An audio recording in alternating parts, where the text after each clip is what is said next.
আসসালামু আলাইকুম এভরিওয়ান। তো আজকে চলো তোমাদের সাথে আমি শেয়ার করব সহজভাবে, বলতে পারো 10 মিনিটের মধ্যে কীভাবে বিরিয়ানি তৈরি করবে। তো চলো, এটার জন্য ফার্স্টে আমি আলুগুলোকে কেটে নিচ্ছি। বিরিয়ানিতে তো আলুটাই লাগে। তো চলো, আমি 5-6টা মতো আলু কেটে নিয়েছি।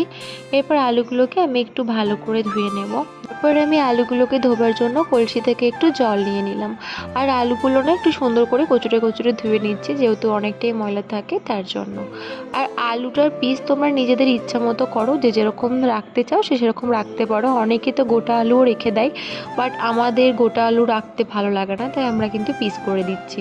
আর গোটা আলু রাখলে দেখবে সিদ্ধ করতেও অনেকটা সমস্যা হয়। এবার আমি 4টা মতো পেঁয়াজ নিয়ে নেব।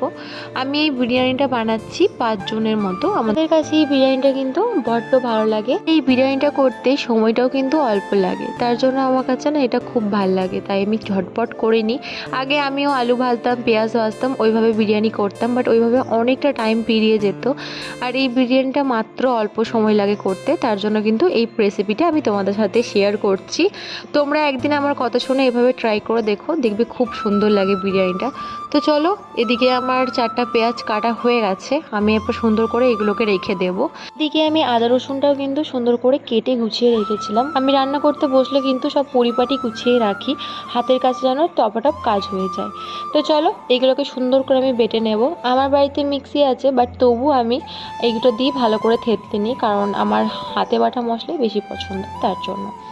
এদিকে আমার আদা রসুনের পেস্ট করা হয়ে গেছে। তো চলো, আমি গ্যাসটা কিন্তু ধরিয়ে দেবো এখানে। তোমাদের তো আমি আগেই বললাম আজকের সম্পূর্ণ রান্নাটা আমি প্রেশার কুকারেই করব, আর এই প্রেশার কুকারে 5 জনের মতো রান্না করবো আর কি। তো চলো, ফার্স্টে আমি এর মধ্যে একটু সরিষার তেল দিয়ে দিলাম, এটা গরম হওয়ার জন্য অপেক্ষা করব। এদিকে আমার সরষের তেল গরম হয়ে গেছে, তার জন্য আমি ওপর থেকে দিয়ে দিয়েছি পেঁয়াজটা সুন্দর মতো করে লাল লাল করে আমি ভেজে নেব। আর ওইদিকে আমি আমার চালটাকে সুন্দর করে ধুয়ে রেখেছি। এবার আমি পেঁয়াজের মধ্যে সামান্য একটু নুন দিয়ে দিচ্ছি। তোমরা পরিমাণটা নিজেদের মতো করে বুঝে দিয়ে দিও। আমি দিয়ে দিয়েছি নুন। এবার ওপর থেকে দিয়ে দেবো একটু হলুদ গুঁড়ো, তারপরে দিয়ে দেবো একটু লঙ্কার গুঁড়ো, এরপর দিয়ে দেবো আমি লঙ্কার গুঁড়ো। তো চলো, লঙ্কার গুঁড়োটা দেওয়া যাক। আর এই লঙ্কার গুঁড়োটা না আমাদের নিজেদের বাড়িতে পেস্ট করা। আর এরপর আমি দিয়ে দিয়েছি ধনে গুঁড়ো আর একটু জিরে গুঁড়ো সামান্য পরিমাণ। তো চলো, এই মশলাগুলোকে আমি সুন্দর মতো করে একটু নাড়াচাড়া করে নেব।